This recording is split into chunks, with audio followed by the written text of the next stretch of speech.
Praise lord. మన ప్రభు అయిన యేసుక్రీస్తు నామమున కూడి ఉన్న బిడ్డలకు, లైవ్లో వీక్షిస్తున్న బిడ్డలకు వందనాలు తెలియజేసుకుంటూ ఉంటున్నాను. ఈ యొక్క లోకములో క్రైస్తవులు ఎదుర్కొంటున్న సమస్య, చాలామందికి ఈ యొక్క సమస్య ఎదురయ్యే ఉండొచ్చు. ఈ ప్రశ్న అనేకులను బాధిస్తూ ఉంటున్నది. హల్లెలూయా. అయితే దాని యొక్క వివరణ, అటువంటి ప్రశ్న వచ్చినప్పుడు ఎలా సమాధానం చెప్పాలి అన్నది దేవుని కృపను బట్టి మరి నాకు దేవుడు తెలియజేసి ఉన్నాడు. మరి మీరు కూడా విని ఎటువంటి ప్రశ్నలు ఎదురైనప్పుడు సమాధానము చెప్పే ప్రయత్నం చేయాలని ప్రభుత్వ కోరుతూ ఉంటున్నాను. అయితే ఈ దినమందు దేవుడు మన కొరకు సిద్ధపరిచిన అంశంను మనం చూసినట్లయితే, దేవుని మీద నింద మోపుతున్న ప్రజలు, దేవుని మీద నింద మోపుతున్న ప్రజలు. చాలామంది దేవుణ్ణి ప్రశ్నించే వాళ్ళు ఉంటున్నారు. దేవుణ్ణి ప్రశ్నించే వాళ్ళు ఉంటున్నారు. ఎలా ప్రశ్నిస్తూ ఉంటున్నారంటే, ఆదికాండము 2వ అధ్యాయము 15వ వచనం నుండి 18వ వచనం వరకు ఒకసారి మనము చదువుకున్నాం. 2వ అధ్యాయము 15వ వచనం నుండి 18వ వచనం వరకు మనం చదువుకుందాం. ఆదికాండము 2వ అధ్యాయము 15వ వచనం. మన్ను తిను 16వ వచనం నుండి 16వ వచనం నుండి. మరియు దేవుడైన యెహోవా ఈ తోటలోనున్న ప్రతి వృక్ష ఫలములను నీవు నిరభ్యంతరముగా తినవచ్చును, అయితే మంచి చెడ్డల తెలివినిచ్చు వృక్ష ఫలములను తినకూడదు. నీవు వాటిని దినమున నిశ్చయముగా చచ్చుదమని నరునికి ఆజ్ఞాపించును. మరియు దేవుడైన యెహోవా, చాలండి 17 వరకే చాలు. ఇక్కడ చూసినట్లయితే మొదటి మనుషులైన అవ్వాదాములు దేవుడు తినవద్దన్న పండు తిని పాపము మూట కట్టుకున్న విధానాన్ని మనము చూస్తూ ఉంటున్నాం. అయితే చాలామంది ఈ మాటను బట్టి క్రైస్తవులను ప్రశ్నిస్తూ ఉంటున్నారు. ఆ పండు తింటే పాపము వస్తుందని, పండు తింటే పాపము వస్తుందని దేవునికి తెలియదా? అలాంటప్పుడు ఆ పండును తోటలో పెట్టడం ఎందుకు? దాన్ని తీసివేయచ్చు కదా. అది మానవుడు తింటాడని దేవుడికి తెలియదా? తెలుసు కదా. సర్వమును ఎరికిన వాడు దేవుడు అని మీరు చెబుతూ ఉంటారు కదా. అలాంటప్పుడు ఈ పండు తోట మధ్యలో పెడితే నరుడు వాటిని తిని పాపాన్ని తెస్తాడు అని తెలిసినప్పుడు ఆ పండును ఎందుకు దేవుడు మంచిది కాదని ఆ పండును, ఆ చెట్ల పండును, పాపమును తెచ్చే ఆ పండును తోట మధ్యలో ఎందుకు పెట్టడం? ఈ ఇది తప్పు కదా. మానవుడు ఆ పండు తిని తప్పు చేశాడు అని మానవుడిని ఒక పాపిగా పాపిగా చే దేవుడు అన్నాడు కదా, నువ్వు చేసిన దాన్ని బట్టి లోకము శపింపబడి ఉన్నది. నువ్వు పాపం చేసినావు కనుక నీవు మళ్ళా తిరిగి మన్నైపోతువు అనే మానవునికి శాపం ఇచ్చాడు కదా.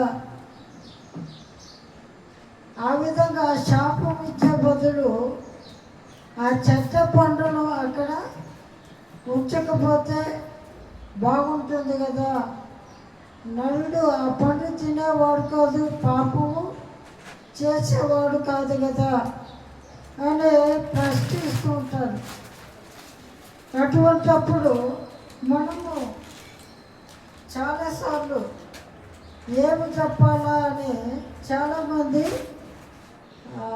ఆన్సర్ చేయలేక, వాడు చెప్పిన దానికి సమాధానం చెప్పలేక వెనుదిరిగిపోయి, ఏమో మాకు తెలియదు, మా పాస్టర్ గారిని అడగాలి, లేక మా సంఘంలో ఎవరినన్నా అడగాలి, మాకు అంతగా వాక్యము తెలియదు అని చెప్పే పరిస్థితులు కూడా ఏర్పడుతూ ఉంటున్నాయి. అటువంటి వారు ఇటువంటి ప్రశ్నకు మనము చెప్పవలసిన సమాధానం ఏంటంటే, దేవుడు అసలు ఆ పండు పాపపు పండు, అది మంచిది కాదా, అది చెట్ట పండు అనేది మనం ఒకసారి చూసుకోవాలి. ఎందుకంటే ఆ పండు చెడ్డదని, ఆ పండు మంచిది కాదని, ఆ పండు తినడం వలన మానవుడు పాపంలో పడిపోయాడని అపోహతో ఉంటున్నాడు. కానీ నిజమైన అర్థం అది కాదు. ఎందుకంటే మనము ఆది కాండము 1వ అధ్యాయము 31వ వచనములో మనము చూసినట్లయితే, ఆది కాండము 1వ అధ్యాయము 31వ వచనంలో మనము చూసినట్లయితే, దేవుడు చెడ్డదానిని లోకంలో పెట్టలేదని మనకు అక్కడ తెలుస్తూ ఉంటుంది. 31వ వచనం ఒకసారి చదవండి. దేవుడు తాను చేసినది యావత్తును చూసినప్పుడు అది చాలా మంచిదిగా నుండెను. అస్తమయమును ఉదయమును కలుగగా 6వ దినమాయెను. ఇక్కడ మనము గమనించినట్లయితే సృష్టిని 6 దినములలోగా చేసిన దేవుడు మరొకసారి పరిశీలన చేసుకుంటూ ఉంటున్నాడు. సృష్టి యావత్తు ఎలా ఉన్నది అని చూసినప్పుడు అది చాలా మంచిదిగా ఉన్నట్లుగా దేవుడు గమనించాడు. ఒకవేళ ఆ పండు పొరపాటున ఆ తోట మధ్యలో పెట్టాను, అది మంచిది కాదు, అది పాపాన్ని లోకంలోనికి తెస్తూ ఉంటున్నది, దానివలన మానవుడు పాపంలో పడిపోతాడు అని తెలిస్తే దేవుడు తప్పక దానిని తీసేవాడు. కానీ దేవుడు సమస్తము పరిపూర్ణంగా చేసినవాడు. పొరపాట్లను కూడా ఆ యొక్క వ్యర్థమైన దానిని సృష్టిలో చేయలేదని మనము మొదటిగా గమనించాలి. ఎందుకంటే ఒకవేళ పొరపాటు అనేది లోకంలో ఉన్నదంటే దాన్ని తీసివేసేవాడు, తప్పకుండా తీసివేసేవాడు. ఎలాగో అది కూడా మనము చూద్దాం. ఆది కాండము 11వ అధ్యాయము మొదటి వచనం నుండి కొన్ని వచనాలు మనం చూసుకున్నాం. ఆది కాండము 11వ అధ్యాయము మొదటి వచనం నుండి మనము కొన్ని వచనాలు చూసుకున్నాం.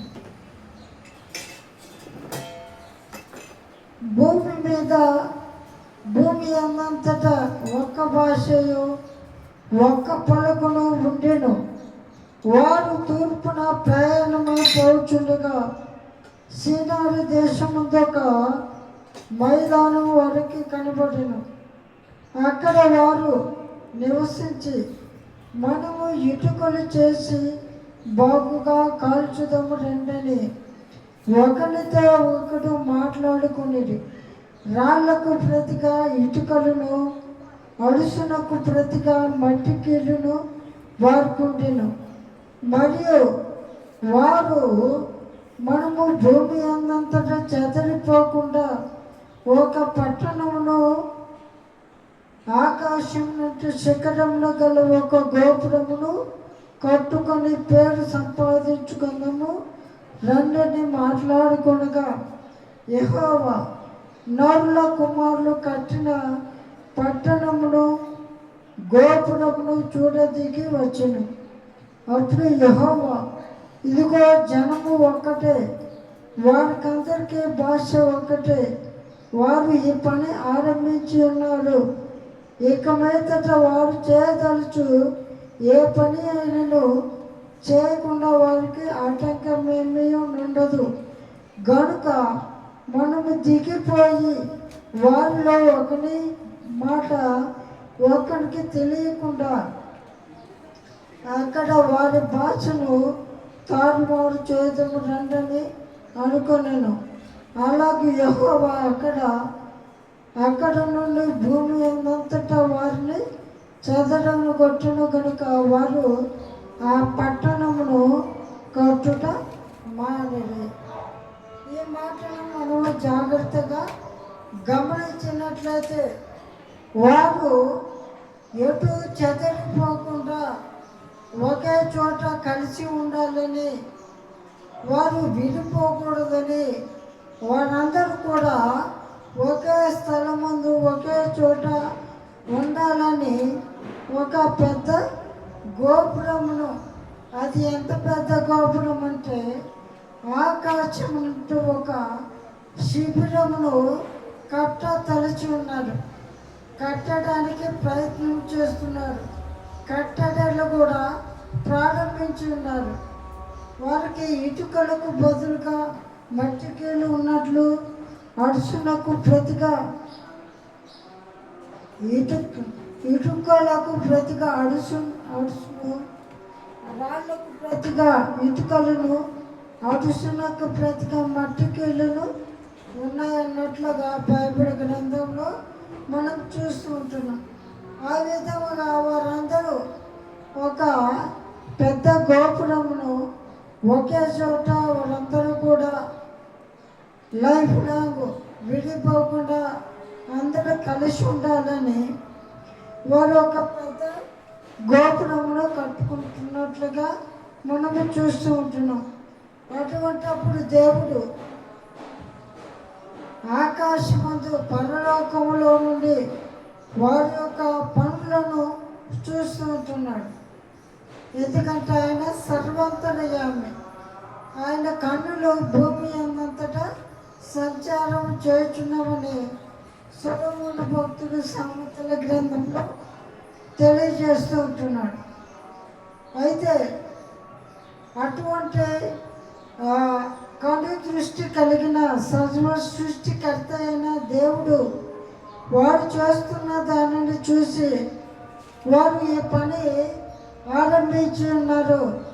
కనుక వారికి ఇక ఆటంకమేమీ ఉండదు. ఎందుకంటే రాళ్లకు ప్రతిగా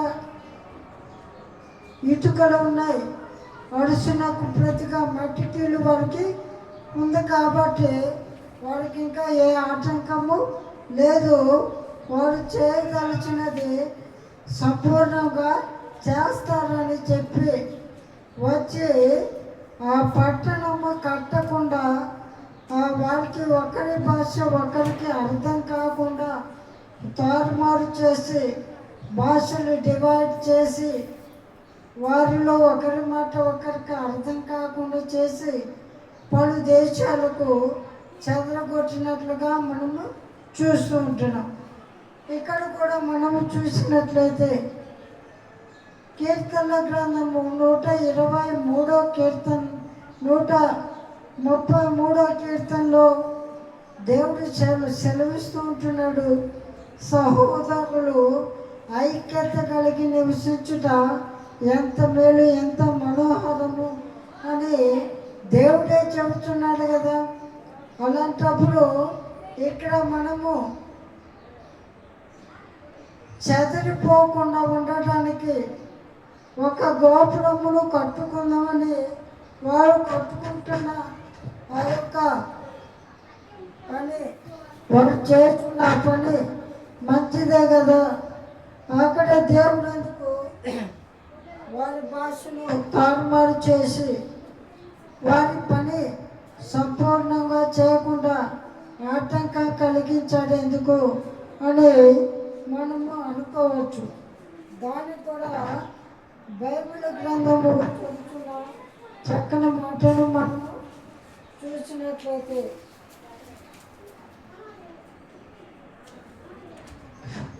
ఆదికాండము 1వ అధ్యాయము 28వ వచనంలో, ఎందుకంటే అక్కడ వారిని ఎందుకు చెదరగొట్టి ఉన్నాడు అన్నది మనకి ఇక్కడ అర్థమవుతూ ఉంటుంది. దేవుడు వారిని ఆశీర్వదించను. ఎట్లనగా మీరు ఫలించి అభివృద్ధి పొంది విస్తరించి భూమిని నిండించి దానిని లోపరుచుకొనుడి. అలాగే చాలు చాలా ఇక్కడ చూసినట్లయితే దేవుడు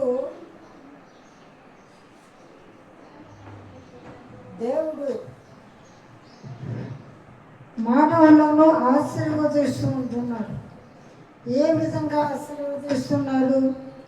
మీరు ఫలించండి, అభివృద్ధి పొందండి, భూమిని నింపమని దేవుడు చెబుతున్నాడు.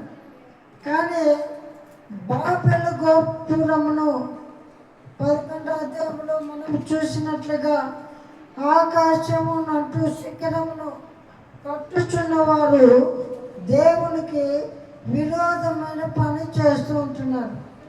దేవుని యొక్క ప్రణాళిక ఏంటి? దేవుడు మానవులకు ఇచ్చిన ఆశీర్వాదం ఏంటి?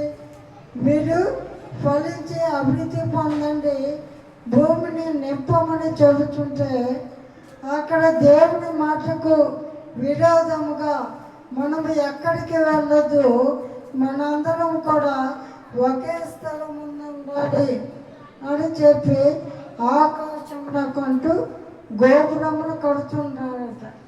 కనుకనే అక్కడ వ్యర్థమైన పని, పాపపు పని, చెడు లోకంలో కలిగించే పని, దేవుని ప్రణాళికను నెరవేర్చని వ్యర్థమైన క్రియ అక్కడ జరుగుతుంటున్నది కాబట్టి దాన్ని అక్కడ నిలుపు చేశాడు. మనం గమనిద్దాం, అక్కడ వ్యర్థమైన దానిని జరుగుతున్నప్పుడు దాన్ని తొలగించాలని ఆ పని సఫలము కాకుండా ఆటంకం కలిగించిన దేవుడు ఒకవేళ ఆ తోట మధ్యలో ఉన్న పండు తినకూడదు, అది తింటే మనుషులు చెడిపోతారు అని మనము అక్కడ దేవుడు గమనించినట్లయితే తప్పక దానిని తీసివేసేవాడు. కానీ ఆ పండు మంచిదే అని మనము గమనించాలి. ఎందుకంటే ఒకసారి మనము ఆది కాండంలో చూద్దాం, అది మంచి పండ చెట్ట పండ అనేది మనకి అర్థమవుతూ ఉంటుంది.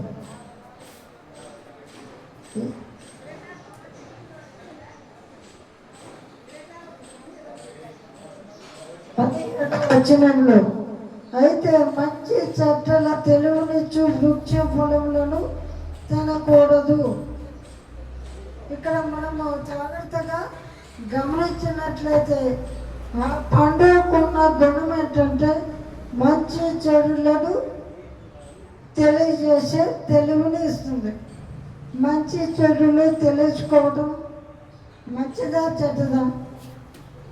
మన పిల్లలను మనం ఎందుకు చదివిస్తున్నాం?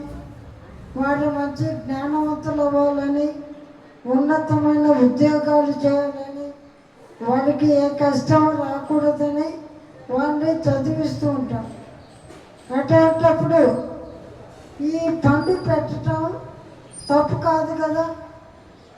దేవుని బిడ్డలు జ్ఞానవంతులుగా ఉండటం తప్పు కాదు కదా. కానీ అక్కడ మనం గమనించినట్లయితే తినవద్దన్న పండు తిన్నారు.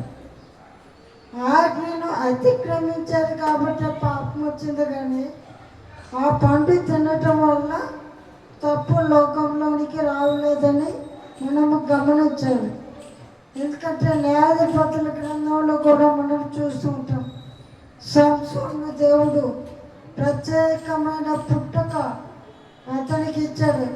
ఫిలిస్తీన్ల చేతిలో నుండి దేవుని ప్రజలను విడిపించాలని ఒక బలవంతుడిగా అతన్ని చేస్తున్నాడు. అతను నాజీరు చేయబడ్డాడు దేవుడికి. అతను పుట్టినది మొదలుకొని ఎటువంటి అపవిత్రమైనది తినకూడదని, మంగళ కత్తి అతని తల మీదకి రాకూడదని దేవదూత చేత వారి తల్లిదండ్రులకు ఆజ్ఞను కూడా ఇచ్చినట్లుగా మనము బైబిల్ గ్రంథంలో చూస్తూ ఉంటున్నాం. అయితే అక్కడ దెలీలా మాయలో పడి ఎప్పుడైతే తన సీక్రెట్ను బయట పెట్టాడో అప్పుడు దేవుని ఆత్మ అతనిని వదిలిపోయినట్టు మనం గమనించాలి. మనం అనుకుంటాం అతని వెంట్రుకలు గొరిగి వేయబడినందున అతని ఎంట్రుకలు కట్ చేశాడు కాబట్టి అతని పవర్ పోయింది అనుకుంటాం. తర్వాత అతనికి వెంట్రుకలు వచ్చాయి. అప్పుడు తిరిగి బలం ఎందుకు రాలేదు? ఒకసారి మనం గమనించినట్లయితే అక్కడ చెప్పవద్దన్న ఆ మాటను దెలీలాతో చెప్పాడు. కాబట్టి అతను ఆత్మను కోల్పోయి దేవుడు తనకిచ్చిన శక్తిని కోల్పోయాడని మనము జ్ఞాపకం చేసుకోవాలి. ఎందుకంటే నిర్గమకాండంలో కూడా మనము చూస్తూ ఉంటాం. 33వ అధ్యాయము 15వ వచనం చదువుకుందాం. మోషే నీ సన్నిధి రాను 17వ వచనం సారీ 33వ అధ్యాయం 17వ వచనం చదువుకుందాం.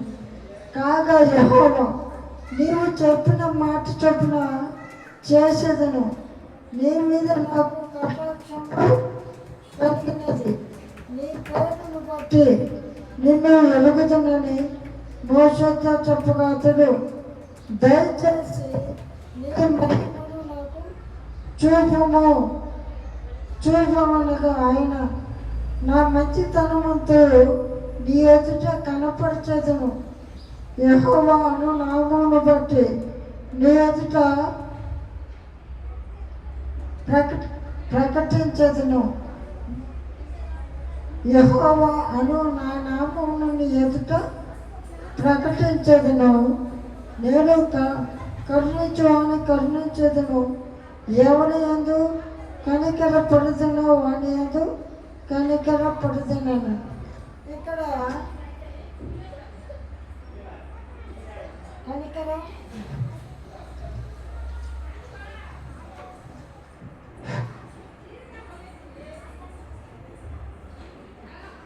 కనికరం పడుతున్నాను. మరియు ఆయన నీవు నా ముఖంలో చూడగలవు. ఏ నటుడును నన్ను చూసి బ్రతుకడనను. మరియు యెహోవా, ఇదిగో నా సమీపమున ఒక స్థలం ఉన్నది. నీవు ఆ బండ మీద నిలవలను. నా మహిమ నిన్ను దాటి వెళ్ళే వరకు ఆ బండ సందులో నిన్ను కప్పెదను. నేను నా చేయి తీసిన తరువాత నా వెనుక పార్శ్వమును చూచెదవుగా, కానీ నా ముఖము నీకు కనబడదని మోషేతో చెప్పాను. ఈ మాటను బట్టి కూడా లోకస్తుడు దేవుడు చెప్పాడు కదా, మోషే నా ఇల్లంతటిలో నమ్మకమైన వాడు, మోషే నా హృదయానుసారుడు. మోషేతో నేను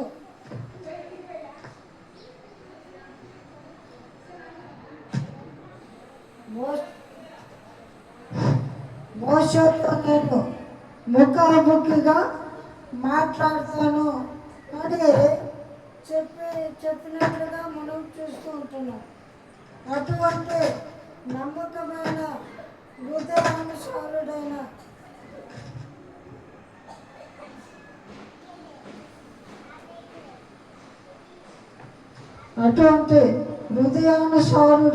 మోషే నీ ముఖమును చూడే అవకాశము ఏమన్నప్పుడు దేవుడు ఇవ్వచ్చు కదా, ఎందుకు ఇవ్వలేదు?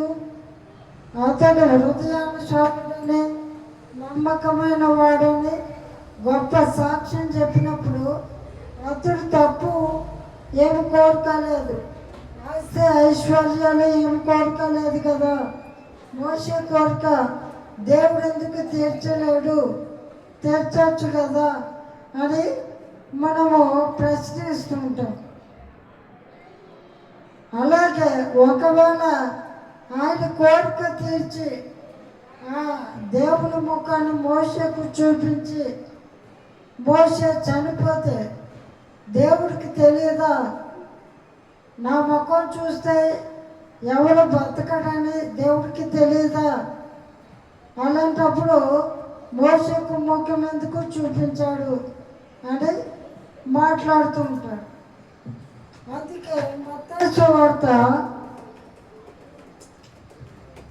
11వ అధ్యాయంలో 18-19 వచనాల్లో ఒకసారి చూసుకుందాం. మత్తయి సువార్త 11వ అధ్యాయము 18-19 వచనాల్లో యోహాను తినకయో త్రాగకయో వచ్చను కనుక వీడు దెయ్యం పట్టిన వాడని వారు అనుచున్నారు. మనుష్య కుమారుడు తినుచును త్రాగుచును వచ్చను కనుక ఇదిగో వీడు తిండిపోతును మద్యపానీయం సుంకరులకును పాపులకును స్నేహితుడనని వారు అనుచున్నారు. ఆయనను జ్ఞానం అని దాని క్రియలను బట్టి తీర్పు పొందునెను. ఇక్కడ మనం చూసినట్లయితే మానవుడు ఏమి జరిగినా దానిలో లోపాలు వెతికేవాడిగా ఉంటాడు, కానీ దేవుని అంగీకరించాడు. మానవుని యొక్క స్వభావమే అది. ప్రతి దాంట్లో కూడా సంఘాల విషయానికి వచ్చిన ఈ సంఘంలో అది బాగలేదు ఇది బాగలేదు అని అంటూ ఉంటారు, కానీ నీ హృదయం దేవునికి ఎలా ఉంది అది చూడాలి. సంఘాలు కాదు మనం చూసేది. ఎందుకంటే ప్రకటన గ్రంథంలో సార్థి సంఘంతో చెబుతుంటాడు, నువ్వు జీవించుచున్నావు అన్న పేరు మాత్రం ఉన్నది కానీ నీవు మృతుడవే అని చెబుతున్నాడు. కానీ తెల్లని వస్త్రములు ధరించిన వారు నీలో ఉన్నారు అని కూడా ఆ సంఘంతో చెబుతున్నారు. అంటే ఆ సంఘం అంతా చెడుగా ఉన్నది కానీ కొంతమంది పరిశుద్ధులు ఉన్నారని చెబుతుంటున్నారు. ఈ మాటను బట్టి సంఘాన్ని దేవుడు చూసేవాడు కాదు, నీ హృదయం దేవునికి అవసరం. ఎందుకంటే నీతిమంతుడు లేడు, ఒకడు లేడు అని వాక్యం సెలవిస్తుంది. అటువంటి సమయంలో ప్రతి సంఘంలో ఏదో ఒక లోటు ఉండి ఉండొచ్చు. కానీ నీ మనసు దేవుడికి ఇష్టంగా ఉన్నదా లేదా అన్నదే మనకి అవసరం. కాబట్టి దేవుడికి ఇష్టమైన జీవితము జీవిస్తూ మరి దేవుడు ఈ విధమైన పని ఎందుకు చేశాడు దేవుడికి తెలుసు కదా అని ప్రశ్నించినప్పుడు మనం చెప్పవలసిన ఆన్సర్ ఏంటంటే, ఆ దేవుడు చేసిన దాంట్లో పాపమైనది చెడుగా ఉన్నది ఏది లేదు. కానీ ఆయన ఆజ్ఞను అతిక్రమిస్తే ఆ ఆజ్ఞాతిక్రమమే పాపము అని మనలను ప్రశ్న అడుగుతున్న వారికి చెప్పే జ్ఞానవంతులముగా మనము ఉండాలని కోరుకుంటూ ఈ చిన్న మాటలు దేవుడు దీవించి ఆశీర్వదించుగాక. ఆమేన్.